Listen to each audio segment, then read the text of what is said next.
Itinanggi ni Senator Alan Peter Cayetano na siya mismo ang humiling ng ceasefire sa bayang Bangayan o Bangayan nila ni Senator Ping Lacson. Ayon kay Cayetano, galing daw ito mula sa kanilang mga kapwa-senador upang matigil na ang hindi pagkakaunawaan sa Senado na nagpapawala umano sa tiwala ng publiko. Magbabalita si Raymond Dadpaas.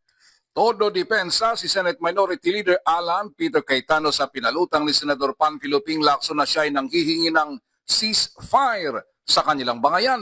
Sa kanyang FB Live, maring itinanggi ni Cayetano na galing sa kanyang mongkayang magkaroon ng ceasefire. Diin ng senador galing sa ibang mga senador na kumausap sa kanya ang salitang ceasefire upang matigil ng bangayan ng mga senador. Ito ay dahil sa mga senaryo na kanilang iprinisinta na maging epekto sa Senado. Kapag magpapatuloy ang bangayan ay ilan sa mga posibleng mangyari ay ang tuluyang pagbagsak ng tiwala sa Senado, lumakas ang panawagan na magkaroon ng charter change o chacha upang buwagin ang Senado at mawala sa focus sa isyu ng mga katiwalian. Sabi ni Cayetano, ayaw niyang mangyari ang mga nabanggit ngunit hindi umano ito takot sa anumang investigasyon basta patas lamang.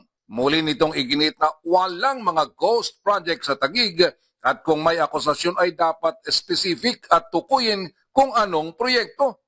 Depensa ng senador, marami sa mga infrastructure projects sa Taguig, gaya ng mga kalsada ay hindi lang pinakikinabangan ng mga taga-Taguig, kundi pinakikinabangan din ng mga residente mula sa ibang mga lugar. Una nito ay nagparinig si Lacson na may humihingi ng ceasefire ng pabulong matapos maghamon ng gera.